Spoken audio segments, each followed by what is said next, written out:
So, Well, there's got to be a fine line between parody and taking it seriously as a musician. yeah, I mean, yeah, there is. I think when people do that, a lot of times with covers, a lot of times, it's easy to go to step over and do this silly kind of cover, but really, I think it's really easy as long as if you genuinely like the song, you know what I mean? Yeah, yeah. Then it's not a parody. You And it know what I doesn't mean? come Or if across as like a parody. no, and I Yeah. don't want to do that. And I still think some of the best, satire and fun poking and comedy or music, or whatever is there's got to be at least a touch of the sincerity there, and that's Totally. why I've sort of shied away from sort of doing some of the more silly kind of things. But like, I mean, shit. I mean, I do some silly shit, but it's like my own take, my own take on it. And it's a lot of times it's like, will this? Can I sell this? Like doing like Borderline by Madonna, but playing it like Carole King or something, on the piano, and that's when you find out like what songs kind of are really solid songs and aren't just like productions or whatever. It's really the neat thing is it's like kind of I learned so much just kind of doing this as far as like figuring out chords and songs and stuff and change. I always have to change the key because it's like you get older and your voice can't quite sing as high, and also if I'm doing female artists a lot, I'm doing like Jennifer Warren's like the right time of the night for making love, and you can't sing that high, and so it's like it really helped me learn how to like transpose. It's helping like musically and stuff, and also just kind of confidence and just sort of winging stuff, because it's really I spend the week kind of figuring out songs, and then I really don't start like going through and playing until the day before because I'm kind of compiling and writing out the chords, and then sometimes it's just like I'll go play them and it's like the third time I've played them, so it's like it can be pretty bad sometimes, but it's generally like on this tour it'll sort of be the greatest hits of what I'm doing, picking stuff that I can kind of nail a little more, and people will know or be like, oh wow, I forgot. I always love when someone comes up and they're like, I totally forgot about that song, and it's just a lot of times it'll bring folks back. My in-laws are like there every week, and it's pretty great because they live in Conyers and by Atlanta, so it's like they come out and they bring like their friends, and they're like, I remember my mother-in-law was like, what, did you just make that set list for us because we came, you knew we were coming and we're that's our generation stuff, late 60s, early 70s. And I was like, no, that's just for better or worse, the last stuff I really listened to. Yeah. Is it not really? Is it cathartic for you to go through these songs? Yeah, I mean, it really is, and a lot of times for different reasons. I mean, a lot of times I played like a recent Amy Mann song, like off her new album, because it's like if there's a song like I'm blown away by, and I can pull it off, I'm gonna play it live to kind of show it off and maybe turn someone else onto it, but also like just for my own sort of thing. And a lot of times it's sort of like I tend to get really into like melancholy stuff, so I've got to be careful because I've done like sort of last time I really sort of delved. There was like one week where I just played a bunch of really melancholy stuff, and I was loving it. And then I kind of looked up, and it was just like, it was like this like whoa, like Bringing Happy Hour became kind of down hour, like melancholy hour, and so I've really worked on kind of now I sort of like mix them up with the upbeat kind of rock and stuff, and then it's you learn how to put together a set list too, which is the thing I hate maybe most in the world, is putting together set lists. But like it forces you to kind of figure out how to do it, Well, so it's one of those. But yeah. And go ahead, sorry. Well, I was saying like music specifically is one of the, I would say, the most powerful thing in terms of memory recall. Maybe smell, but music, you always have specific memories tied to a certain song. Oh, totally. And my memory is so bad that for all kinds of reasons that I would hear these songs, and a few of them I would have like a vague memory of attached, but a lot of times it's just that feeling of nostalgia without even placing it. But like one in particular I always remembered was sort of like asking my mother. I remember being like lying in bed, maybe I was 5 or 6, and being like, Mom, what's this song? And I was singing it. And I was like, is it a Beatles song?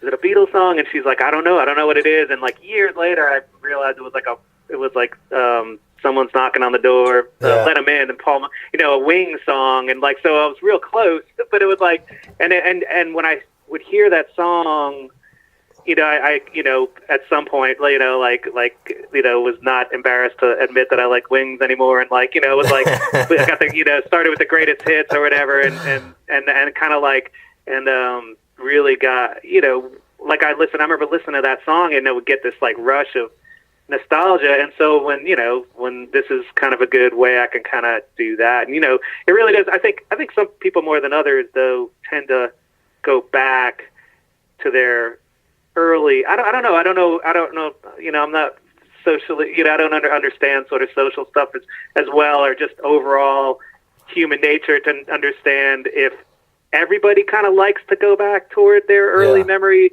You know what I mean? I guess it depends on what was going down at that point. But I really, I still kind of, and I think my music kind of sounds like that era. I really think it's sort of.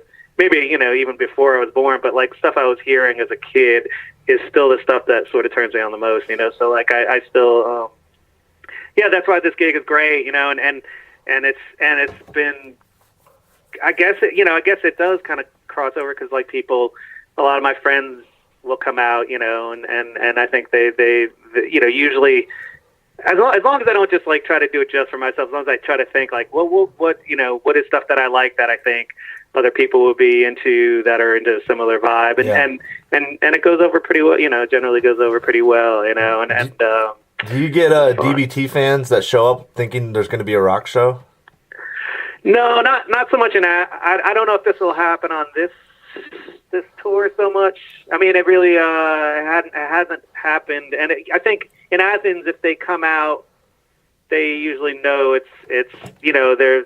They know what the deal is, because I guess because I've been doing it for a few summers now. But like, I've had a couple of Chuckers fans come up, and maybe younger folks, and that were like, oh, they were into it, but they weren't like play this city or something. It's I'll be curious to see. I have done when I've done like my solo tours with a band and stuff. People come up and been kind of taken aback. I mean, I think I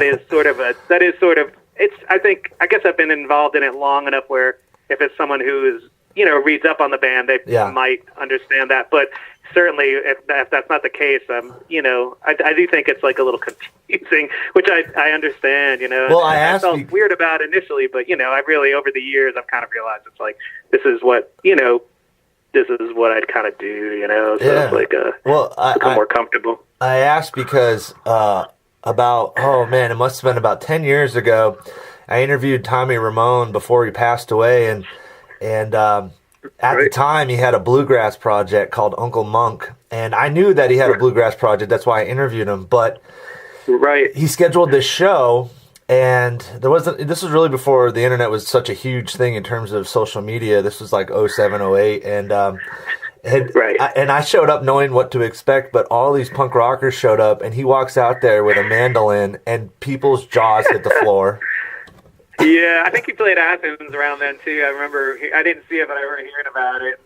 Yeah, I mean, that's even more drastic, but it's I would imagine it's just like, what the fuck is that? But I don't know, I think there's something. But there's a lot of similarities between bluegrass and punk rock, you could say, in terms of maybe the fast playing nature, but. Yeah, the energy and and also the sort of really folk music vibe as far as like, it's not like fancy music. It's like kind of music that anyone can kind of.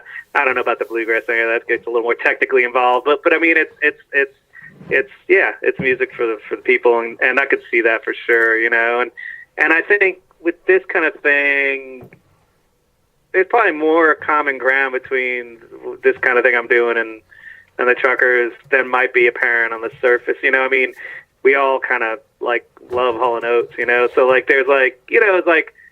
And it might be different eras of Hall & Oates, But well, you guys are definitely audiophiles. I mean, you and Patterson post so much good music of new music and old music that you're coming across. But Yeah, well, I can't keep up with him. I mean, it's amazing. I don't understand. I mean, I do. It's a love and a draw. He's like a fan, almost, not first and foremost, but like just, he's as much of a fan as he is a musician, in the sense that he is always seeking out stuff, and he's never ever been the guy to be like, I'm sick of new stuff. It's like where I've been kind of more guilty of that. Like, I'll tend to like kind of sit on something I've been listening to for a while, or like go back to sort of old things more, and almost write off, dishearteningly kind of write off new artists. But then I'll immediately after I do that, I find someone that I'm just like, oh my God, and I realize, I should know that there's always going to be something coming up, and there is something out there that's happening at the right now that I just don't know about, and it's just a matter of finding, Yeah. But the funny thing is, most of the stuff I do like that now does tend to be a little bit of a throwback musically, whereas I think he's got a way more Catholic taste, just straight across the board musically, probably. And I don't know if it's because he's such a lyric fan too, like I think it can cross over, whereas I tend to have a certain thing that I'm into that I always kind of go back to, but yeah, no, it's great, and that's, it's great touring and hearing new music from him and Patton and stuff, playing different stuff, and we all just kind of take different stuff and bring it in, which I guess is kind of point of a band really, but you do want it to, some bands are in radically different styles, and that's always tough to kind of keep together. But I think we have enough of a common ground of what we like that it kind of works. Well,